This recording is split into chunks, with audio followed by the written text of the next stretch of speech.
আসসালামু আলাইকুম গাইস, কেমন আছেন? তো আমি একটা লাইভ নিয়ে আসলাম যে টিকটকে ফেসবুকে দেখছেন যে বাপ্পি মুস্তাক ভাই যে আইফোন গিফট করে, তার বিষয়ে একটা কথা বলবো। কেন সে হলো প্রতারণা করছে আমার সাথে, বুঝছেন?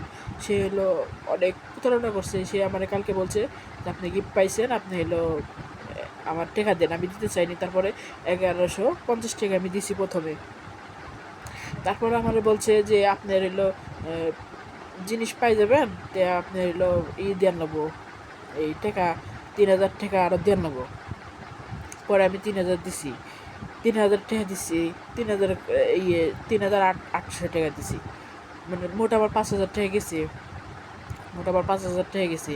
এখন কালকে আমার বললো যে আপনার কালকে 10টার মধ্যে 12টার মধ্যে পাই যাবেন আপনার প্রোডাক্ট, মানে আইফোনটা পাই যাবেন, এটা বলছে। পরে আমার আজকে আবার এখন ফোন দিয়ে ভয়েস পাঠাচ্ছে যে হলো সে যে আমারে আপনারে টাকা দেন নেবো, আরও যে দুবাই থেকে পাসওয়ার্ড নেন নেবো সে মোবাইলটা খোলার জন্য কথা বলছে। তো 2 লাখ টাকার মোবাইল আমার দিবে সে, আপনার 2 লাখ টাকার মোবাইল দিব, তো আপনি হলো পাসওয়ার্ড খোলার জন্য আমার টাকা দেন লাগবো। আপনার আর এখনও 5000 টাকা আপনি পাঠান লাগবো, মোটা আপনার টাকা আপনি ব্যাক পাবেন, আমার এই কথা বলছে। তাহলে আমি বলছি কি যে আমি যদি ব্যাকই পাবো তাহলে আপনি হলো ও 5000 টাকা তো দিছি, আপনি ওর মধ্যে আমার সাইডে দেন, আমার ব্যাগ দেন লাগবো না। আমি যেটা দিছি আমি হলো অনেক ঋণদানা করে আমি দাঁড় করে দিছি।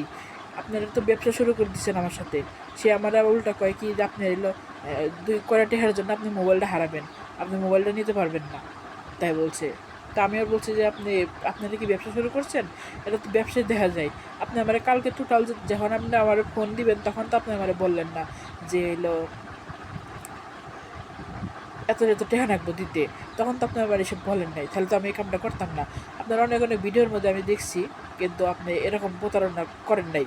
তারা আপনারা আসল আসল কথা কি, তারা এলো বাপ্পের এলো নিজস্ব মানুষ, তারা এলো নিজস্ব মানুষ হয়ে মানে এই প্রতারণার মধ্যে পরিচিত। একটা মহিলা আমার ফোন দেয়, দি কয় আমি অফিসে এই রেস্টুরেন্টে খাইতে বসি, অমুক সময় আসবো তমুক সময় আসবো, এই মিথ্যাটা আমার কাছে বলে।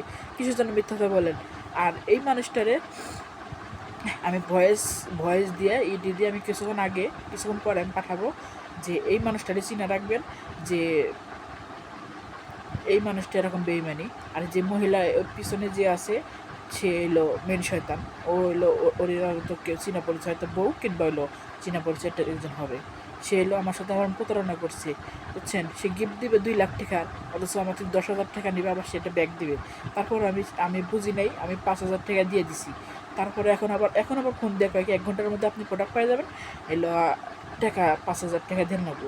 মহিলা ফোন দিয়ে বলে, আর এলো এই মুস্তাকিন এই সে বলে।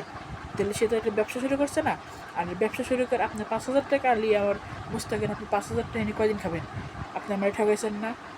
এইটুকু মনে রাখবেন যে একজনের ঠকাইলে তার কোনো দিন কখনো ভালো হয় না, তো আপনারও ভালো হবে না। আমার ঠকাইছেন, আমি কিন্তু অনেক ঋণ, আমার কাছে টাকা নেই, আমি মহিলা মানুষ, আমি টাকা কোথায় পাবো? আমি হলো এক জায়গা থেকে ঋণ করে আমি টাকাটা দিচ্ছি আপনার কাছে, সেটা আমি বললাম। তারপর আপনি তো কালকে আমার কিছু বললেন না যে আরও টাকা রাখবো। আপনি বলতেন কালকে, কালকে আপনি বলেন নাকি? এখন আপনি খুঁজছেন, আপনি বলছেন 1 ঘন্টার মধ্যে প্রোডাক্ট পেয়ে যাবেন, 10টার মধ্যে প্রোডাক্ট পেয়ে যাবেন, কিন্তু 10টার আগে প্রোডাক্ট তো দূরে থাক, আমি কিন্তু একটা জিনিসও পাই নাই। তারপরও আমাকে সে বলছে যে পাই যাবেন। তাহলে আমাকে সেই কথাটা যদি আমাকে সে আগে বলতো, তাহলে কি আমি কি টাকা পাঠাইতাম? আমি টাকা কখনো পাঠাইতাম না। তারা ব্যবসা শুরু করছে, তারা এলো এটা মানুষের ধোঁকা দিয়ে, লোভ দেখিয়ে, লোভে ফেলিয়ে তারা টাকা টাকা করছে, বুঝছেন? এরা হলো এরকম বেইমান। তো আমি আপনাদের একটা কথা বলবো, যে যে ভিডিওটা মানে মুস্তাকিন যে বাপ্পি যে ইয়ারফোন মানে আইফোন গিফট করে, যে ভিডিওর মধ্যে দেখেন টিকটকে, ফেসবুকে, ইউটিউবে সব ভিডিও তো দেখেন, কিন্তু ও হলো একটা বেইমান, ও হলো বেইমানি করার জন্য সেটাই করে। তা আপনাদের কাছে আমি একটাই কথা বলবো, তার পরিচয়টা করবে, পরে করবেন না, বুঝছেন? সে হলো বলে টেকা নেবো না, আমাকে নেবো না, কিন্তু মাঝে মধ্যে টেকা মনে করে অনেকগুলো টেকা চলে যায়। আমার 5000 গেছে, আরও 5000 চাইছে, সে বলছে ব্যাগ দিব আপনার টাকা, আপনি ব্যাগ পাবেন। আসলে মিথ্যা কথা বলে, বুঝছেন? তো আমি একটা কথাই বলবো, যে আমার ঠকাইছেন না। সে ভিডিওটা যদি বাপ্পের কাছে পৌঁছে, বাপ্পির কাছে আমি একটা কথা বলবো, মানুষের কখনো বেইমানি করে ঠকাবেন না। নিজে একটা কথা মাথায় রাখবেন যে আপনি যদি আমাকে ঠকান, আমি কিন্তু আল্লাহ কিন্তু আপনাকে ঠকাবে। আপনি আমাকে ঠকাইছেন না, আপনি যদি 5,000 টাকা নিয়ে কয়দিন খাবেন, ব্যবসা করে কয়দিন খাবেন, আপনি খান, আমি আপনাকে ছাইড়া দিলাম 5,000 টাকা, কিন্তু বেশি দিন খাতে পারবেন না, এটা কয়ে দিলাম। আর যদি আমার ভিডিওটা সামনে পড়ে, আমি বলবো যে কখনো কেউর হক মেরে খায় কিন্তু বড়লোক হতে পারে না। একটা কথা মনে রাখবেন, আপনি 5,000 টাকা দিন খাবেন, খান, আমি আপনাকে মাফ করে দিলাম, ছাড়ে দিলাম, কিন্তু আল্লাহ তাআলা, উপরের আল্লাহ আপনাকে মাফ করবে না। একটা কথা